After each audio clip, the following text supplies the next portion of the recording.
If you have been watching my videos this season, you might have heard me talk a bit about Carv, or rather complain about it. If you don't know, Carv is basically a digital ski coach. So as of version 2, which we're gonna be talking about today, it's basically just these two sensors right here, and you clip that into your boots. It will measure your skiing, and the companion app will give you some feedback and record your data. I have really procrastinated talking about Carv because I really wanted to give it a chance, see if it can really improve my skiing, and I think that takes a little bit of time, and it's not something that I can figure out in just a day or two. Not only that, there were a ton of different ways that you could use Carv, at least in Carv 1, which we will get into in a little bit.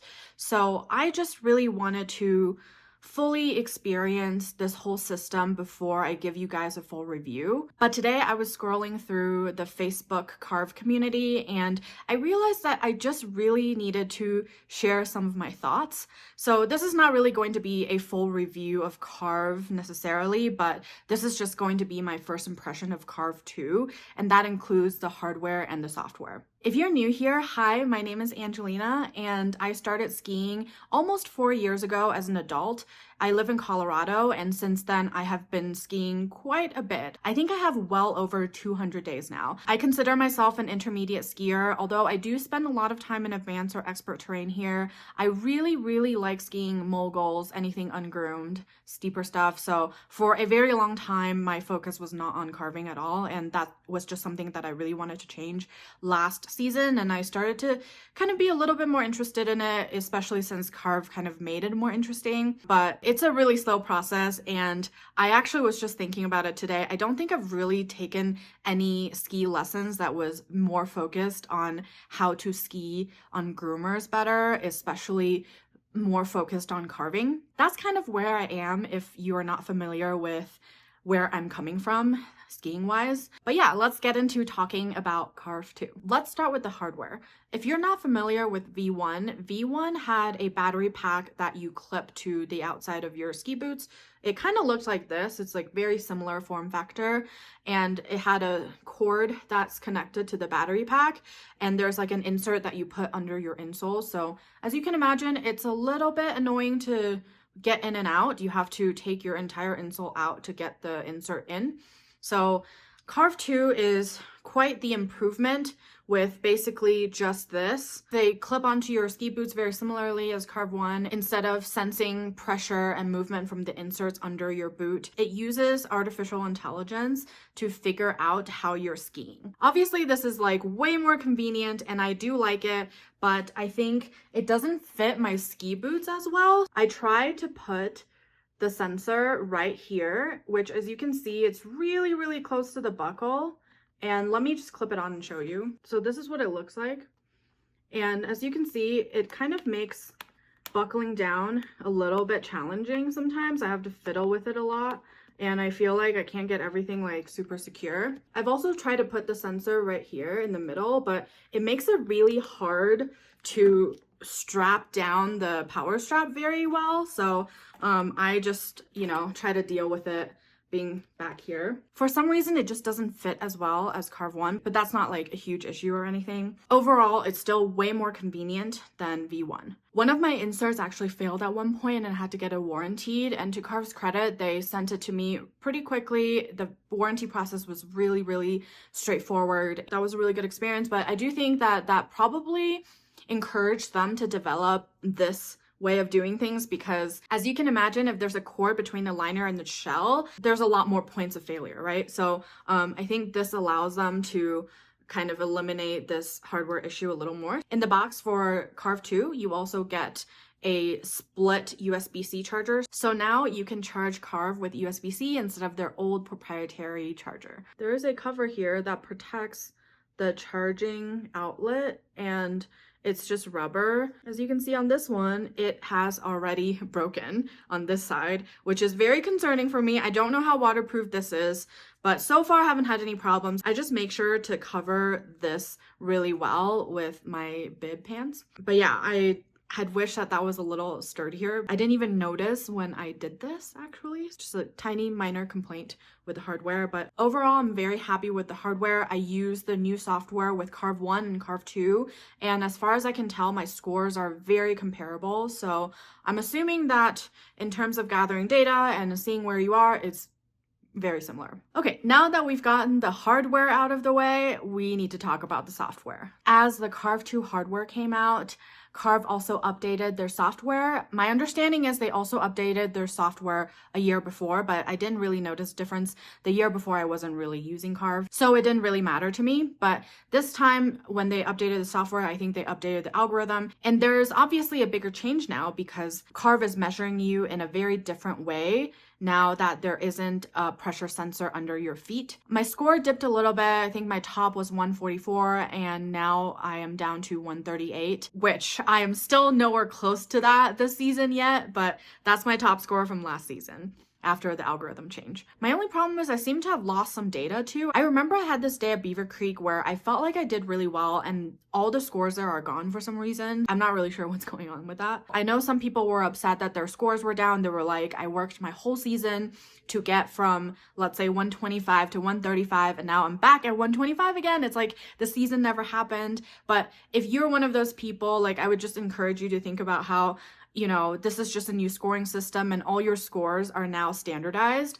So you wouldn't have been 135 with the new score last season anyway. So the scores are just really arbitrary. I know it sucks because I also went down a level, but I know that in the grand scheme of things, I don't think it's really a huge deal. In the older version, you can actually see all the different training modes and see a description of those, especially if you just kind of want to play around with the app, I guess, like when you're not skiing. But now you have to start the app to see what the options are, which is really just kind of mildly annoying. But the thing that really made me want to make this video is how they removed some of my favorite training modes. I don't think I'm alone in this, judging by how many people have complained about this in the Facebook group. Carv 1 had, I think, 5 different ways you can use it. So the first one is free skiing. Free skiing is just the most basic generic mode where you just go skiing, it measures what you're doing, and you get some feedback when you get on the lift. It detects you're on the lift and it will give you some feedback and you go on your way. I think you can also configure it to tell you your ski IQ every time you stop. The second way of using Carv, which is something that they have pushed so hard in the last 1 year, I think, is called Active Coach. And so what it does is it adapts to your skiing, which sounds nice in theory, but in practice, the way that works is that you start skiing 10 turns, it kind of measures what you're doing. You can select a focus area. So for example, max edge angle. The Active Coach will set a preliminary target for you after you ski a few turns. It will say, okay, now your edge angle goal is 30 degrees. And so in the next few turns, you want to try to hit that. If you do hit that, it will give you the sound of success, like ding, right? And if you don't hit it, it will give you this failure sound, like dun-dun. I'm trying my best to imitate the sounds. You get the idea. It's like you failed, you succeeded, and over and over and over again. This can get quite frustrating because if you end up on a cat track, you're going through some people, maybe you happen to hit a patch of ungroomed snow, and your edge angle is not as high as that perfect blue groomed run, your target will now go back down because it adjusts to how you're skiing. And so in order to build back up to your previous target of, say, 30 degrees, you have to kind of work your way up 25, 26. I don't remember what the increments were, but you just have to kind of work your way up in 10 turn increments until you get there. But by that time, you're already at the lift, right? So yeah, I don't personally love it. I find it really discouraging with the fail sound as soon as you hit a cat track. So I actually never used to use that mode because it just made me hate skiing. I have this video last spring at Aspen where I was just like hating skiing, and that was when I tried Active Coach. Every time I would try to give it a chance, I just end up hating skiing. I hate Carv and I just can't anymore. So that's Active Coach. The third way you can use Carv is the monitor mode, and you can actually choose between, I think, 5 or 6 different metrics like edge angle, ski IQ, Ski IQ is, again, just the generic one score. You can do outside ski pressure, I think balance, but monitor basically just reads out your score. So I actually like to use the monitor score for ski IQ so I can make like incremental adjustments as I hear a higher score and try to replicate that. I would also do it for edge angle just to get an idea of how my max edge angle is. And I used to get higher scores when I used the edge angle monitor because I would be focused a lot on that and getting my Carv score higher, but this season it's just not working at all. But we'll get into that later. That's monitor mode. It doesn't really give you any coaching really, but it's very useful if you're working on a specific metric. The next type of training is very similar to monitor mode, and it is called the challenge mode. For example, you would be able to set a max edge angle. There's also like a max consecutive edge angle. And I find those to be very interesting because sometimes it can be a little exhausting to chase that ski IQ. So it's nice to just have something else to work towards. And so I really love those. And there were also other challenges that were a little hit or miss, like the metronome mode. But yeah, I actually quite enjoyed the challenge modes. I thought they were really fun. The last way to use Carv 1 is also what I believe to be the most popular way of using Carv, which was the training mode. The signature training mode was Train with Olympian. And that is basically just 40 levels of carving that you can do. And when you're on the chairlift, you get some tips from Ted Ligety, which was kind of cool. And you also just kind of incrementally work on a couple things at a time. For example, level 1 might be, I don't know, 20% outside ski pressure, 30% early weight transfer, something like that. There was a training mode that I really enjoyed, which was pivot slips. So you just do pivot slips at increasing difficulty, and there are 20 levels for all of the rest of the training levels. And the pivot slip one I really loved, and I also felt like I was really good at it, but it really helped with upper body, lower body separation, and I felt like I learned a lot going through that program. I also really liked the balance training because that mode really helped me stay kind of on top of my skis, have a balance kind of at the midpoint of the skis, like not being too forward and too backwards, and it would just give really good real-time feedback. So yeah, I actually use the training modes the most. I thought they were really great because unlike the Ski IQ and Active Coach, it's just a very structured 1 through 20 level of something. And you could maybe be stuck on a level for a while, but it's fine because you know that's kind of where you are. You don't have to like constantly go up and down. Which brings me to my main gripe with Carv 2, and this is entirely a software thing and not a hardware thing. So my big problem with Carv 2 is that they removed the training mode and the challenge mode, and really the only way you can learn from Carv now is the active coach mode, which, as I mentioned earlier, is the one that I hate the most. So Carv actually put out a Facebook post on this that I will go through with you guys because I disagree with a lot of this, and I don't think that they understand the difference between certain ways of using Carv and how one does not replace the other. So let's do that right now. So I think this post I'm getting into right now is a response from Carv with people asking where the training modes are. Can you bring it back? Like I said, I think this is really popular, and I can understand why, because I personally thought those were the greatest thing that Carv offered. So anyway, let's just get into it. Struggling to find our coaching modes? We have seen some confusion around the real-time coaching options available in our new app, so let us reveal all now. Firstly, to be able to see all our coaching modes, you need to connect your sensors to the app. Once connected, head to the ski tab, real-time audio on, select audio. Yeah, so this is what I was talking about earlier. You can't even see what's available until you connect to the sensors. So I've seen them explain this in other posts talking about how people were confused with all the different options, so they wanted to kind of offer a more consolidated, singular experience. I do like how the active coach mode now gives you more granular options of what you want to listen to, and it can even tell you what kind of terrain they detected, which we will get into also later. But basically, they're just trying to consolidate everything, add a little bit more data to every single turn, which I think are good things in general, but let's continue. So what has changed? The challenge was that we couldn't squeeze everything into the new model right away.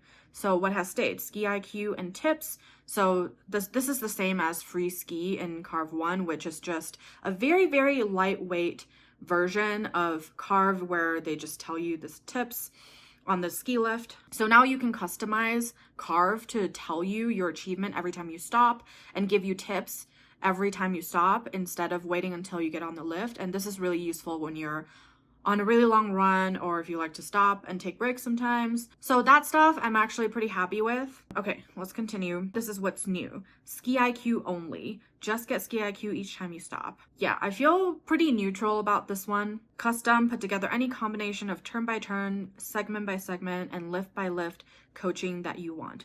Oh yeah, so I talked about this a little bit just now. I think that's a positive change. Optional focus metric score updates each time that you stop and run to run comparisons on the lift.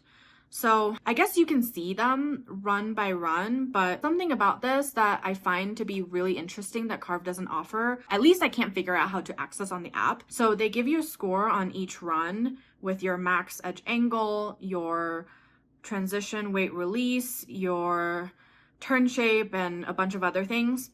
But there isn't an easy way to kind of see what your average is or how you generally perform when you are doing your best, which I feel like is something that they could do easily-ish. I would really like to see what my target should be and how I perform on average. Maybe they can discard the lowest and highest score, so the outliers, and just kind of give me a sense of like where I am with each metric, but there isn't really a good way to find that on the app. So sometimes I find these scores to be a little bit meaningless, and that is why. I will use something like transition weight release as an example. So I actually, according to the app, I'm not really great at that. So great, I wanted to work on it. So I turned on active coach mode. I didn't want it to kind of tell me what to look for and stuff like that. While I can go into each individual run to see what my score is, there isn't a way to see where I normally at without just me going into all of my runs to look at it and kind of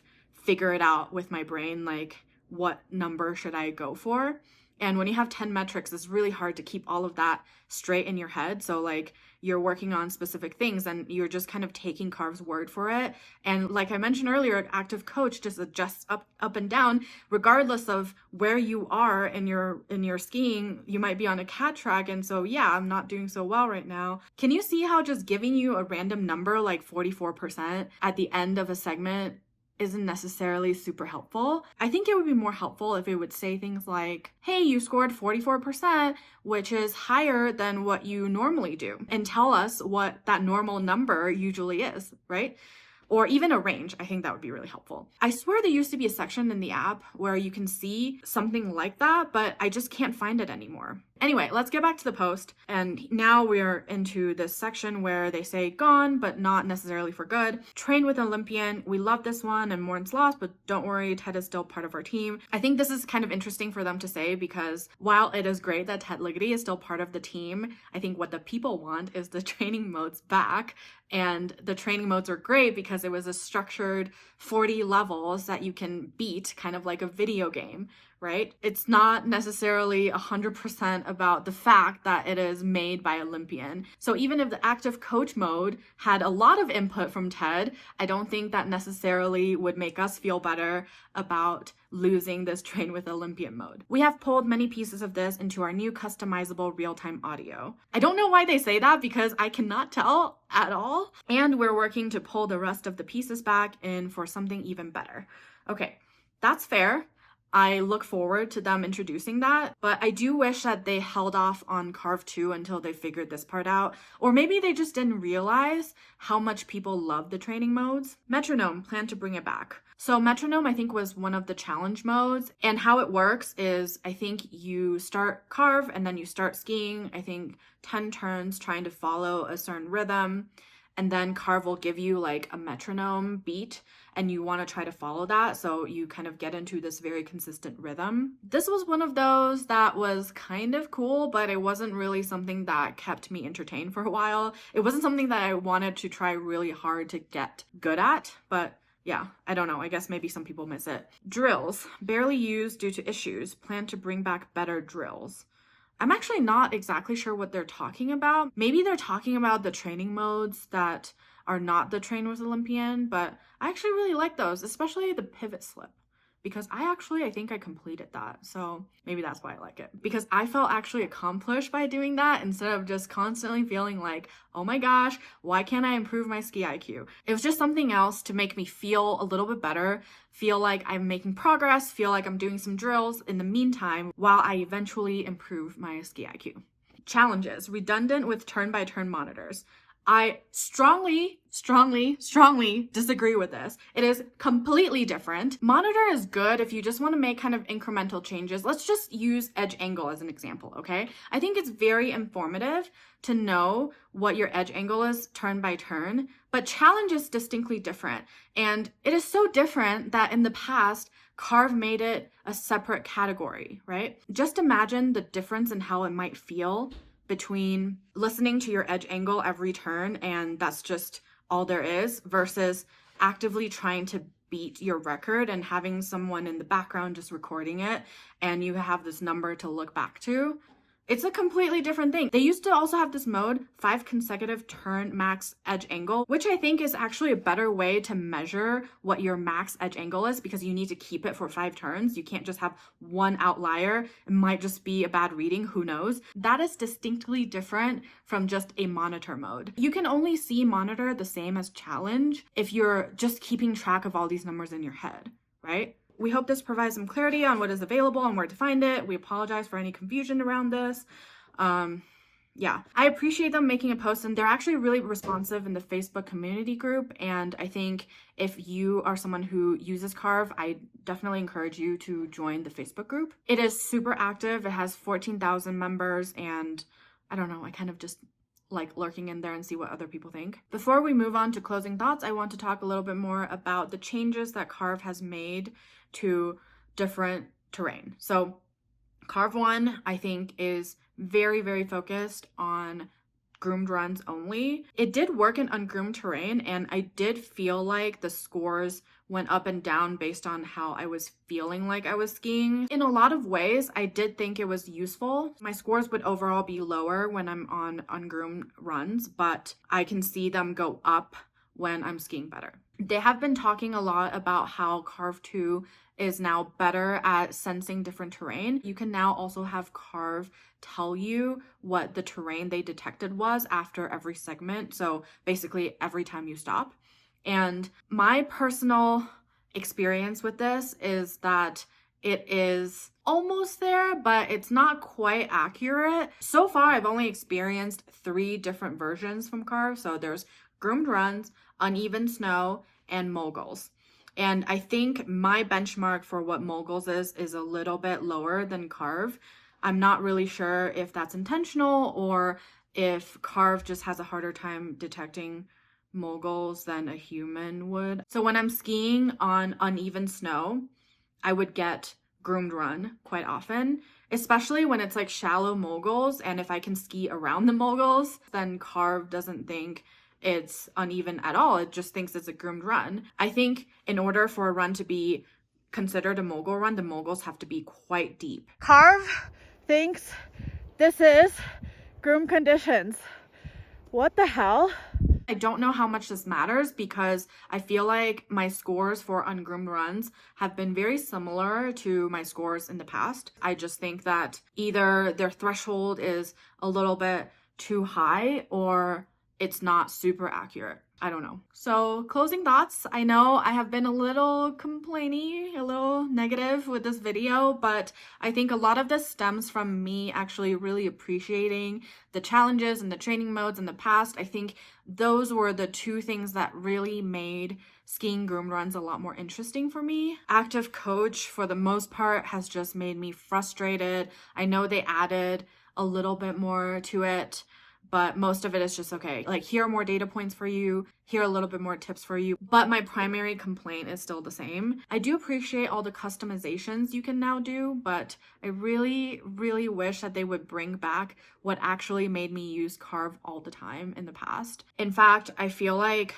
this season so far, I think I've been on Carv for maybe 7 days now. And so far, I've just been kind of frustrated with it. Usually when I'm frustrated with something, for example, if I'm frustrated with my ski IQ, then I would go do something else. I would do one of those training modes. I actually used to think that it would be a great idea for Carv to let you get to a certain ski IQ if you beat a certain training mode level. The reason I say that is because the training mode actually already does this thing where it takes your top 10 turns, or you only have to hit a certain metric 10 turns out of 16 or something like that in order to advance. I feel like that's a much better measure of someone skiing than the way that ski IQ does it, which just averages every single turn regardless of what the situation is. Like, you might be doing really great, but you didn't stop before the cat track, and then it dilutes the score. I also feel like this is a pretty common complaint too, which is also my primary complaint with Carv before they removed all the modes I like, which is that they average all the turns instead of just picking the best 10 consecutive turns. I know you shouldn't be picking 10 best turns, but I think it makes sense to pick something like 10 best consecutive turns. I just think that's a better way of measuring things instead of us just trying to game the system a little bit by starting and stopping in the perfect blue groomer to get that best ski IQ, right? Anyway, I am sure that there's much more that I want to say, but these are my very Carv 2 specific initial impression thoughts. Let me know if you agree with me or not. Maybe I'm too whiny, maybe I'm just salty because my score hasn't been great this season. But today in particular, I just really felt like I just need this off my chest. And yeah, I hope you enjoyed this video. Thanks for watching, and I will see you next time.